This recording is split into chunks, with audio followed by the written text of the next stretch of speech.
Senhor, nós nos achegamos mais uma vez a Ti, Senhor, para aprender de Ti, que é manso, humilde de coração. Senhor, nós queremos estar aos Teus pés mais uma vez. É um lugar seguro, Senhor. É um lugar onde Te adoramos. Escolhemos a boa parte mais uma vez essa manhã. Fala aos nossos corações.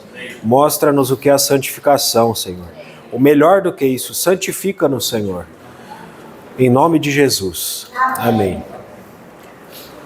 Semana passada nós começamos a falar sobre como a santificação se dá dentro de nós. E para isso a gente escolheu uma das partes da nossa alma que é bastante complicada, né? Que é as nossas emoções. E as manifestações da emoção, elas são variadas, elas são muitas e elas são misturadas. Então, para facilitar o entendimento, a gente dividiu as manifestações da emoção em três. Em afeição, que foi a da semana passada. Hoje nós vamos estar vendo sobre o desejo. E, assim quando o Senhor permitir, a gente vê sobre o sentimento. Então, são três manifestações da emoção. Elas são misturadas. Então, pode ter coisas que vão parecer com o assunto da afeição da semana passada e que vão parecer com algo relacionado ao sentimento. Mas está tudo dentro da emoção, tá? Então, quando nós falamos das nossas emoções, nós já vimos semana passada que elas são instáveis, e o crente que vive pela emoção, ele vive uma experiência de altos e baixos. Uma hora ele está amando o Senhor, Deus é tudo para mim, faz aqueles declarações de amor, né? Eu nunca vou abandonar o Senhor, igual Pedro, né? Pedro, Senhor, ainda que todos te abandonem, eu jamais vou te abandonar. Aí depois está negando o Senhor, né? Então um crente que vive pela emoção, ele vive essa experiência de alto e baixo. E como nós temos falado, não só os domingos, mas também sábado, a palavra de Atos, ela tem corroborado e ela tem andado junto, incrivelmente, com essa palavra de domingo. Então, a questão de nós acharmos a estabilidade. Onde é que a gente acha essa estabilidade? A irmã Camila falou hoje, num Deus que é fiel.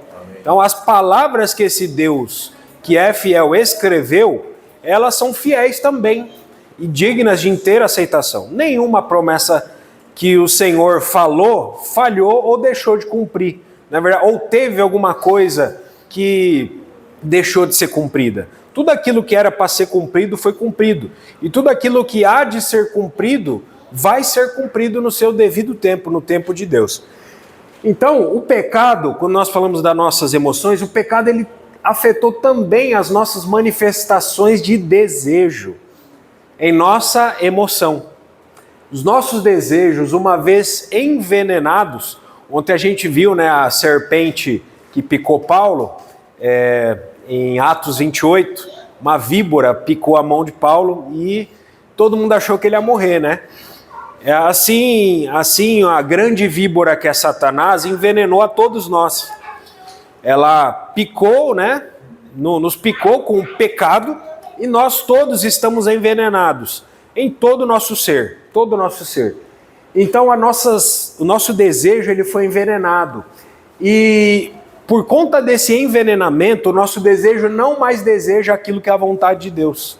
Irmão, você não vai desejar a vontade de Deus. Paulo mesmo escreveu em Romanos 7, né? O bem que eu quero, esse ele faz? Não, esse não faço. Então nós não conseguimos fazer a vontade de Deus em nós mesmos. E essa vontade de Deus, aonde é que ela se revela? No espírito humano. Se o Senhor permitir, mais para frente também, a gente pode estar falando como é cada parte do espírito humano, como se dá a santificação dentro de nós, dentro da intuição, da comunhão, da consciência, como nós podemos conhecer a vontade de Deus dentro do espírito humano, como é o habitar do Espírito Santo dentro do espírito humano, quais são as leis do espírito e por daí em diante. Então, devido a esse envenenamento do pecado, o nosso desejo somente pensa naquilo que é próprio. Nosso desejo se tornou egoísta. Então o nosso desejo ele passa não só a ser egoísta, mas pior do que isso. ele passa a lutar contra Deus e contra a vontade de Deus. E então o desejo, o que ele é dentro de nós? Ele ocupa a maior parte da nossa vida emocional. Ele se une com a nossa vontade. Talvez alguns dos irmãos tenham se perguntado dentro de, mas o desejo não é algo da vontade? Não é outra parte? Não, o desejo ele é algo que faz parte da emoção e é justamente o elo de ligação dentro de nós das emoções com a vontade do ser humano. Então, alguns versículos da Bíblia, podemos ler juntos, todos eles, esses daqui, que mencionam o desejo da emoção dentro de nós. Primeiro, Deuteronômio 14, 26. Esse dinheiro dá-lo-ás por tudo o que deseja a tua alma, anelo de vossa alma, o meu amado, em quem a minha alma se compraz. A minha alma suspira e desfalece pelos átrios do Senhor. Então são alguns versículos que deixam claro que existe um desejo dentro das nossas emoções, que as nossas emoções desejam, anelam algo. Então o primeiro versículo está relacionado a dinheiro, né? E infelizmente o ser humano hoje, né, é cada vez mais avarento. Talvez a grande parte do desejo do homem moderno esteja vinculado a dinheiro, para a sua própria perdição, né? Então, Mateus 12, 18, ali é um versículo do próprio Deus falando. Deus também tem um desejo. O meu amado, está falando de Jesus ali, em quem a minha alma se comprasse. E ali o último é o salmista, falando que a alma dele transformada, a alma dele falando pelo Espírito Santo ali, suspira e desfalece pelos átrios do Senhor. Então os nossos inúmeros desejos, eles criam em nós, isso dentro de nós, tá? Sentimentos confusos. Os desejos são confusos. E eles promovem inúmeras experiências turbulentas. Antes de nós nos libertarmos do poder do pecado, o desejo, ele se une a este quem? Ao pecado. Então, todos os nossos desejos, antes de nós sermos libertados do poder do pecado, eles se unem ao pecado. Com isso, passamos a amar a conduta pecaminosa, o que nos priva de liberdade. Depois que nos libertamos da manifestação exterior do pecado, o mesmo desejo nos leva a buscar para nós mesmos muitas coisas contrárias à vontade de Deus. E enquanto estivermos vivendo dominados pelas emoções, seremos controlados principalmente pelo desejo. Então, só uma ressalva, um adendo aqui, eu fiz questão de colocar em negrito, que nós estamos propondo, ao falar sobre esses assuntos, de maneira alguma é a aniquilação do desejo humano, tá? É destruição. Semana passada a gente falou, ó, não é para você ter mais afeição por nada, né? Como a gente falou, as nossas afeições precisam ser administradas pelo Senhor. E a mesma coisa em relação ao nosso desejo. Não estamos propondo a aniquilação dele. Não é para você desejar mais nada e ser um vegetal, né? Viver vegetando, né? Pelo contrário, nenhuma outra faculdade humana. Porque isso seria impossível. É impossível, Deus nos criou com elas. Sim.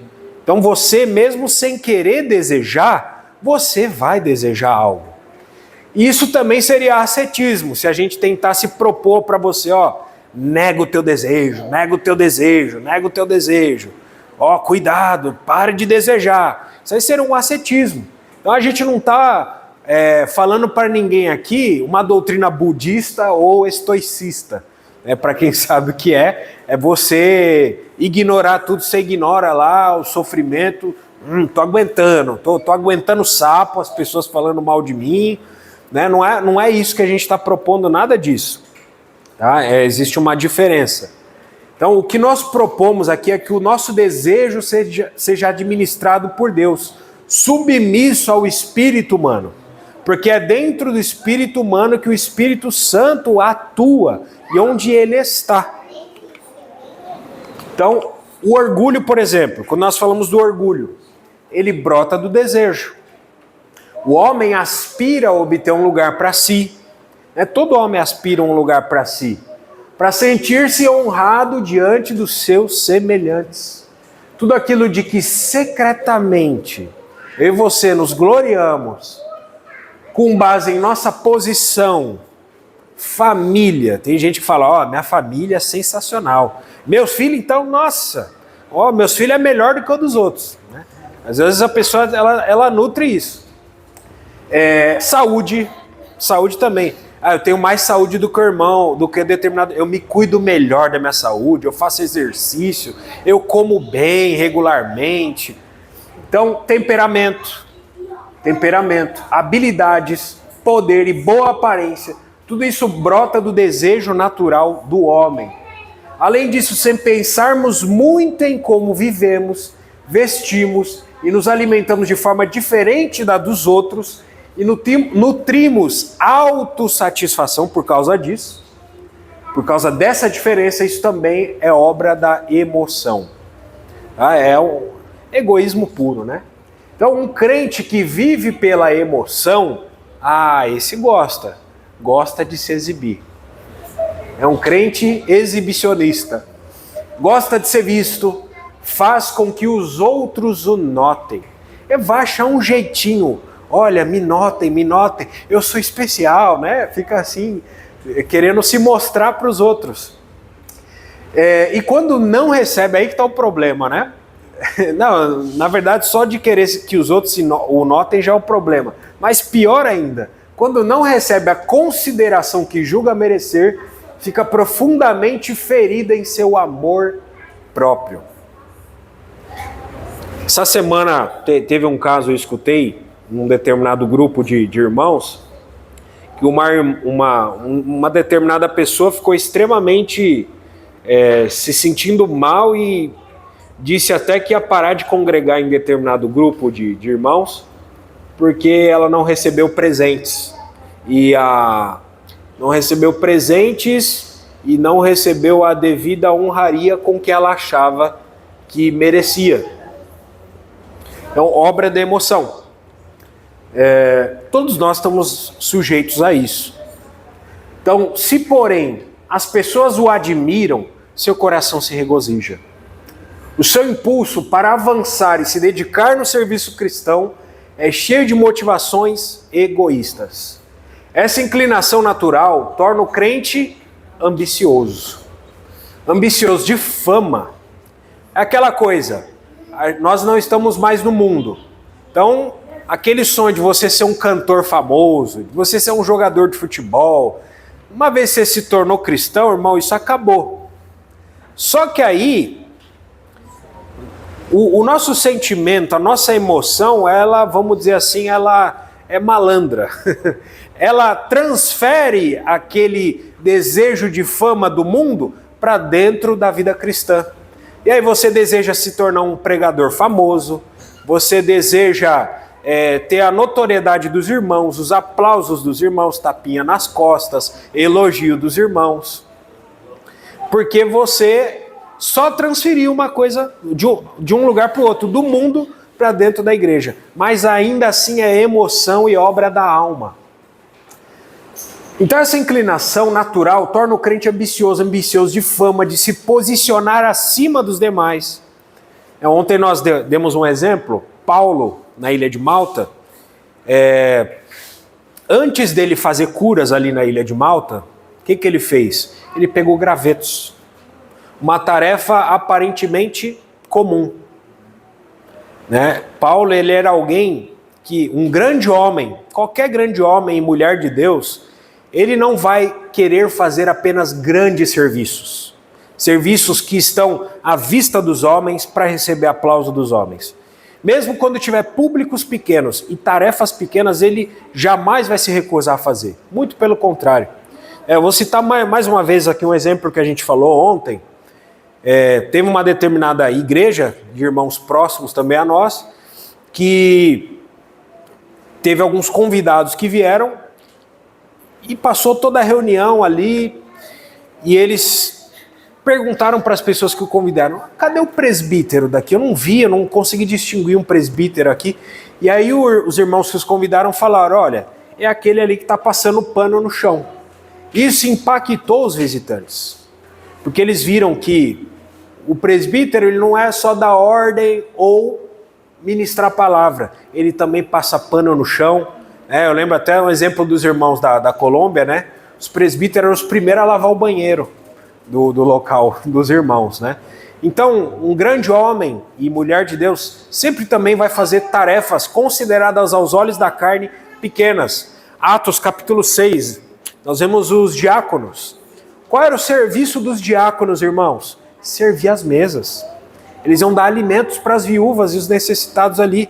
Mas para um serviço que aos olhos da carne nós consideramos algo pequeno, foi necessário que precisassem de pessoas de boa reputação, cheios do Espírito Santo e de sabedoria. Irmãos, então na igreja, desde o menor serviço ao maior serviço, tudo é espiritual. Tudo precisa começar no Espírito.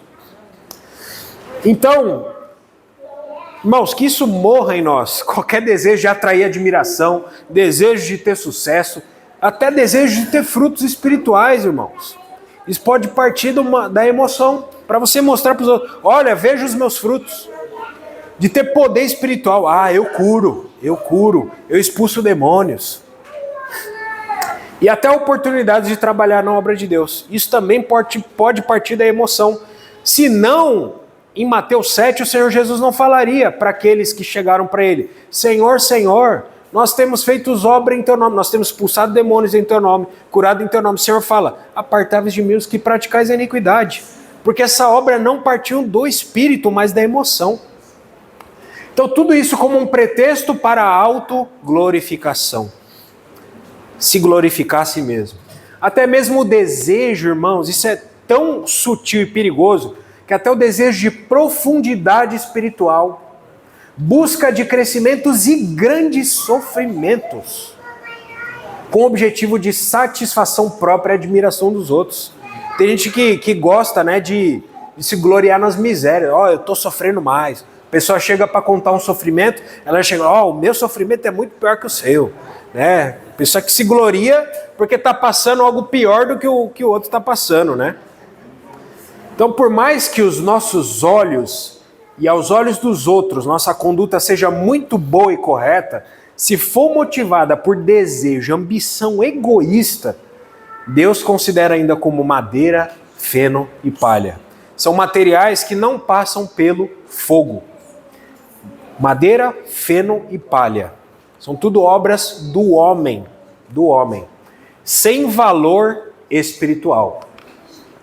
Então, o gosto pelo prazer é outra grande manifestação do crente que vive pela emoção. Ficar sem recreação por um tempo pode ser muito difícil para eles. Às vezes o Senhor fala para você, jejua, ora, passa um tempo, entra no teu quarto, fecha a porta, fica lá orando, 2 horas, passa em oração diante do Senhor, dobra o teu joelho e fica lá orando. E muitas vezes isso é difícil para nós, porque nós queremos recreação, queremos lazer. Então muitas vezes o crente emocional, ele não consegue ficar sem o prazer. E muitas vezes na vida cristã o Senhor vai requerer de nós, claro, ele não vai tirar que a nossa vida seja uma vida sem prazer. O Senhor não é masoquista. O Senhor nos dá prazer. Na verdade, a vida com Deus é a vida mais prazerosa que pode existir. Ao contrário do que as pessoas do mundo pensam e nos julgam, né, como cristãos. Os cristãos não têm prazer, é tudo careta. Pelo contrário, a nossa vida é muito mais prazerosa do que eles podem imaginar. É que eles caíram numa cilada e num conto do vigário, né? Em mentiras. E eles não sabem que a nossa vida é prazerosa. Mas muitas vezes o Senhor vai requerer alguns momentos de prazer nosso, para a honra e glória dele. Então, ainda outro sintoma do cristão emotivo é o impulso da pressa. Irmãos, no mundo moderno como o de hoje, isso aqui é difícil de falar. O impulso da pressa.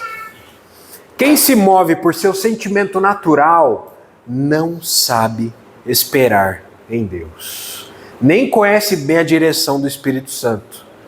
E a emoção geralmente é apressada. Nós temos desejo de fazer as coisas rápido. Um cristão emocionalmente agitado age com rapidez. E é fato que precisamos de tempo para orar, para nos preparar, para esperar em Deus e sermos novamente cheios com o Espírito Santo. Irmãos, você fica cheio do Espírito Santo rapidinho? Você precisa de tempo, gastar tempo na presença de Deus. Porque o Senhor, você vai na presença de Deus, o Senhor começa te enchendo. Para você ficar cheio, gasta tempo. Assim como uma gota de água não enche um copo de uma vez. Você precisa de gota a gota, até você ser cheio. Então, como Deus conhece a impetuosidade da nossa carne, Ele muitas vezes usa nossos amigos, nossos irmãos, nossos familiares, as circunstâncias e outros fatores materiais para nos cansarem. Porque o Senhor quer que a nossa pressa morra para que Ele possa operar em nós. Então, aquela coisa, né? Ou você para, ou Deus te para. Deus, Ele precisa parar com a nossa pressa. Irmãos, tudo isso faz parte do moldar do Senhor. Porque uma pedra preciosa, como nós já falamos, uma pedra preciosa, ela precisa de 3 fatores para ela se tornar preciosa: pressão, calor e tempo. Pressão, calor e tempo. Então o Senhor vai nos submeter à pressão. Amanhã você vai estar na segunda-feira, talvez ali no ambiente de trabalho. Pressão, calor e tempo. Tempo. O Senhor, e o teste do tempo é difícil, irmãos. É difícil o tempo, gastarmos tempo na presença de Deus. Então tem alguns versículos aqui com respeito a esse assunto. Podemos ler todos eles em sequência, tá bom? Agir sem pensar não é bom. Quem se apressa erra o caminho. Os planos do diligente tendem à abundância, mas a pressa excessiva à pobreza.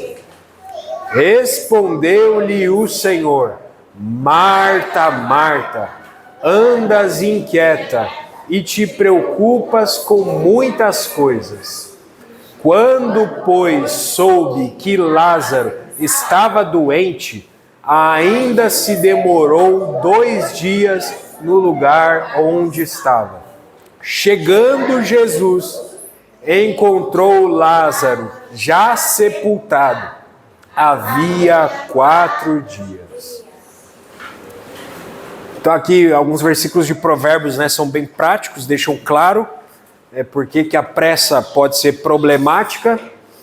O Senhor Jesus falando com Marta, preocupada em servir e preocupada em que a sua irmã estava quedada aos pés do Senhor. Maria, sai daí, vem me ajudar a servir. Qual a resposta do Senhor para ela? Marta, Marta, você anda inquieta, está preocupada com muitas coisas. Uma coisa é só necessária. Maria escolheu a boa parte e essa não lhe será tirada. E aí temos outro caso relacionado a essa família aqui, O irmão delas, de Marta e de Maria, que era Lázaro, morreu. E eles mandaram avisar o Senhor que quando ele ainda estava doente. O que o Senhor fez? O Senhor foi lá curar, agiu na pressa? O Senhor esperou. E o Senhor depois ainda foi para outro lugar, ali para a região de Jerusalém ainda. E só depois que ele foi lá, quando Lázaro já estava sepultado havia 4 dias. Então, irmãos, é necessário tempo. E se nós não pararmos, o Senhor nos para. Então, Deus nunca realiza nada apressadamente. Nada no nosso tempo. Tudo no tempo dele, no kairós de Deus. Então, por conseguinte, ele não concede seu poder a quem é impaciente. Nós temos visto o livro de Atos, os poderes do Espírito Santo na igreja dos primeiros dias. Deus não concede poder a quem é impaciente, mas apenas aqueles que esperam nele. Irmãos, por exemplo, na igreja de Antioquia, fala que os irmãos estavam orando e jejuando, Atos 13. orando e jejuando. E aí, então diz o Espírito Santo, separai-me agora, Barnabé e Saulo, para a obra. Mas os irmãos já estavam orando e jejuando. O Espírito Santo foi derramado no Pentecostes, Atos 2, após os discípulos orarem por quanto tempo? 40 dias. Ficaram 40 dias em oração, aguardando a promessa do Pai. E aí então o Espírito Santo foi derramado. Então Deus, além de possuir uma vontade própria, também tem um tempo próprio. Muitas vezes Ele nos revela a sua vontade, mas manda que esperemos a hora certa, determinada por Ele. Deus vai revelar até a vontade para você, para que te dê encorajamento.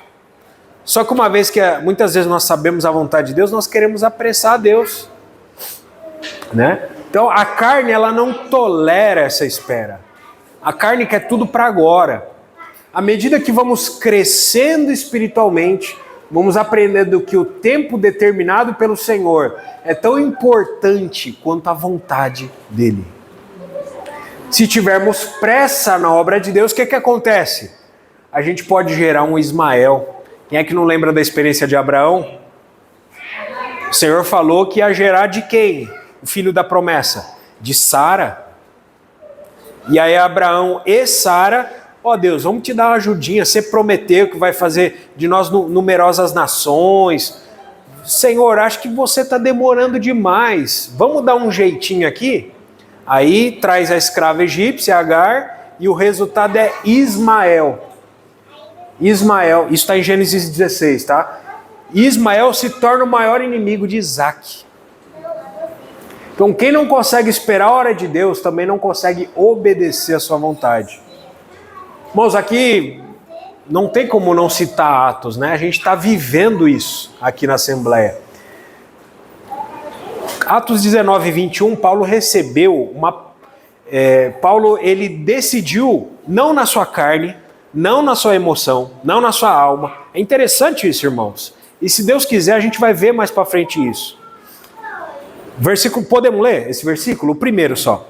Cumpridas estas coisas, Paulo resolveu no seu espírito ir a Jerusalém, passando pela Macedônia e Acaia, considerando, depois de haver estado ali, importa-me ver também Roma. Que capítulo é esse?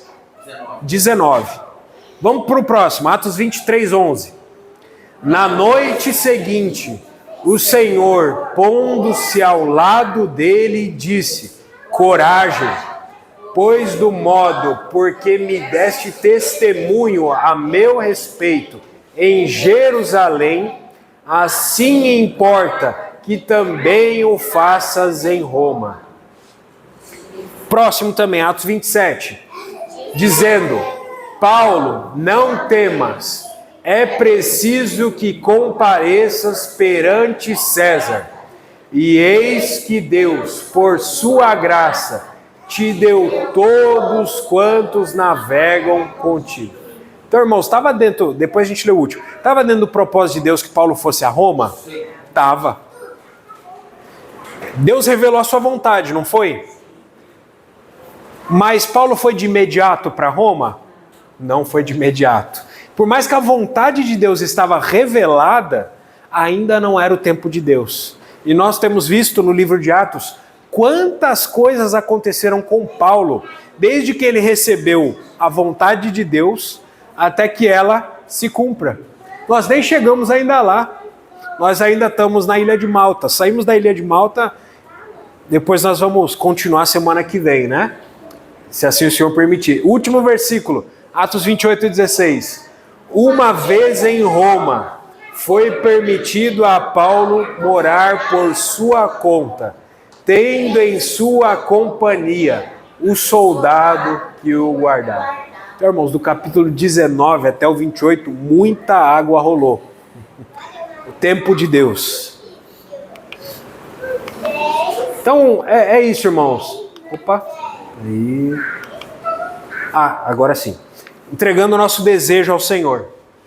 Por vezes, quando as circunstâncias exteriores contrariam nossos desejos, não acontecem como queremos quando vivemos situações de injustiça e até irracionais, isso pode despertar ira, perturbação, ansiedade, nervosismo e nos deixar transtornados. O impulso natural de todo ser humano em vida é buscar o amor. A gente busca na nossa vida o amor, respeito, compaixão e intimidade do seu semelhante. E se ele não consegue realizar esse desejo, normalmente murmura contra o céu e contra os homens. Então, existe alguém livre dessa tristeza e dor? Todos nós desejamos essas coisas. Nós desejamos, todo ser humano, não estou falando nem de crente aqui, mas incluindo também os crentes. Precisamos nos perguntar se neste mundo amargo em que vivemos, alguém pode realmente ver todos os seus desejos plenamente realizados. Então vamos ver uma pessoa que ela teve a oportunidade para isso. O que o Salomão diz a respeito desse assunto, do desejo? Eclesiastes 2:10 e 2:11. Tudo quanto desejaram os meus olhos, não lhes neguei, nem privei o coração de alegria alguma, pois eu me alegrava com todas as minhas fadigas, e isso era a recompensa de todas elas. Beleza, vamos parar aqui. Aqui está Salomão falando como foi a vida dele. Filho de Davi, né? Tudo quanto desejaram os olhos dele, ele não negou. Ele teve oportunidade. Nós não temos oportunidade, talvez, na nossa vida. Alguém aqui é rei? Ninguém é rei. A gente tinha um recurso de Salomão na nossa vida? Nós não temos as oportunidades que Salomão teve. Mas, irmãos, até por isso nós devemos agradecer ao Senhor. A palavra de Deus até diz, bem-aventurados os pobres. Em Lucas. Eu não estou falando nem de pobre de espírito. Pobreza. E também a palavra de Deus diz, ai de vós os ricos, porque tendes a vossa consolação. O rico, ele muitas vezes se consola naquilo que ele tem e não em Deus. E por isso que até o Senhor fala, quão difícil será um rico entrar no reino dos céus. Salomão foi alguém que teve a oportunidade de ter todos os seus desejos realizados. E ele diz, tudo quanto desejaram os meus olhos. Irmãos, ele via, eu quero, desejou, ele realizou. Tudo quanto desejaram os meus olhos, não lhes neguei, nem privei o coração de alegria alguma. Tudo que o coração dele desejou, ele não privou. Ele foi, ele realizou. A gente sabe a vida de Salomão. Ele pecou de diversas maneiras. Ele teve mais cavalo do que o livro de Deuteronômio mandou ter. Ele teve mais mulher do que a lei de Deus também mandou ter. E ele teve mais ouro do que mandou ter a Escritura. Acumulou muita riqueza. Sabe, inclusive, quantos ciclos de ouro que ele recebia anualmente? 666 ciclos de ouro. Número até simbólico, né? Só que olha que interessante, aqui Salomão na sua velhice, ele fala primeiro que tudo quanto ele desejou, ele teve. E agora olha a reflexão dele no versículo seguinte. O que ele fala a respeito de teus desejos humanos saciados. Vamos ler ele? Considerei todas as obras que fizeram as minhas mãos, como também o trabalho que eu, com fadigas, havia feito, e eis que tudo era vaidade, e correr atrás do vento, e nenhum proveito havia debaixo do sol. Então, irmãos, o livro de Eclesiastes como um todo, claro que não só esse versículo, mas se você ler o livro como um todo, ele fala da vaidade de você ter muitas mulheres, a vaidade de você muito se afagar trabalhando. Tem gente que vive para trabalho. A pessoa ela não trabalha para viver, mas vive para trabalhar. Tem também pessoas que vivem para ler, só para estudar. Ele também fala que é enfado e canseira. É vaidade de vaidades. Então, você ter todos os seus desejos satisfeitos, o final você vai terminar em vaidade. O que é vaidade? Vazio. Você saciar os seus desejos vai terminar em vazio. Essa é a conclusão de Salomão. E nós, irmãos, como crentes em Jesus, temos o Espírito Santo habitando dentro de nós, recebemos as suas preciosas e muito ricas promessas, somos coparticipantes da natureza divina. Nós, irmãos, como crentes em Jesus, se Ele de fato é o nosso pastor, aquilo que não temos, não precisamos desejar. Meu irmão Richard Baxter, um irmão puritano dos anos 1600, ele tem um sermão que falou isso. Se o Senhor é o meu pastor, aquilo que eu não tenho, eu não preciso desejar. Irmãos, isso nos liberta. Se o Senhor é o meu pastor, aquilo que eu não tenho, eu não preciso desejar. Se Ele é nosso pastor, nada nos falta. Estamos satisfeitos com aquilo que o Senhor nos dá. Então lembremos que o desejo egoísta de uma criatura, impossível de ser realizado, afetou toda a criação. Isaías 14:14. Subirei acima das mais altas nuvens e serei semelhante ao Altíssimo. Quem é esse? Lúcifer, Satanás. Tudo começou com um desejo na emoção dele. Qual era esse desejo? Subir acima das mais altas nuvens e ser semelhante ao Altíssimo. Era um desejo possível de ser realizado? Não, porque Deus é único. Deus é singular. E ninguém é semelhante a Ele. Até o nome de Miguel, né? O arcanjo significa quem é semelhante a Deus, quem é igual a Deus. Ninguém é igual a Deus. E é impossível que alguém seja igual a Deus. Então um desejo impossível de ser realizado foi e afetou toda a criação. Irmãos, nós podemos até dizer, né? Por que as cadeias estão cheias de pessoas? Por que os presídios têm muitas pessoas? Justamente por isso, por conta de desejos impossíveis de realizar e que as pessoas foram lá e agiram na ilegalidade. E foram pegos, estão nos presídios, nas cadeias. Então, somente quando encontramos contentamento em Deus, paramos de projetar desejos em coisas e pessoas que nunca, irmãos, guarde isso, coisas, você ter aquele carro que você almeja, você ter aquela casa, você ter aquela pessoa, etc. Ou mesmo você projetar um desejo em determinada pessoa, nunca isso vai se realizar. Tem coisas que o Senhor permite, mas tem coisas que o Senhor não permite. Irmãos, que paremos de criar expectativas em coisas e pessoas, porque são limitadas, são falhas, e até proteção para nós. Se nós projetamos desejos em pessoas e criamos expectativas nisso, é um ditado, né, que a expectativa é a mãe da frustração. Então, muitas vezes nós projetamos desejos em pessoas e criamos expectativas. A pessoa vai lá e não atende o seu desejo. Você fica frustrado. Então, as pessoas e coisas nunca poderão saciar plenamente o nosso desejo. Então, irmãos, uma vez que nós somos libertados disso, achando o nosso contentamento apenas em Deus, nós não criticaremos os filhos que o Senhor nos deu, porque eles não atendem aos nossos desejos egoístas. A esposa, o marido dados por Deus, que também são incapazes de atender à insaciabilidade do nosso desejo. Irmãos, o pecado tornou nossos desejos insaciáveis em nós mesmos. E corruptos. Nossos desejos são corruptos. Então, porque paramos de criar expectativas neles, mas as concentramos todas em Deus. Deus é o único que pode saciar os nossos anseios.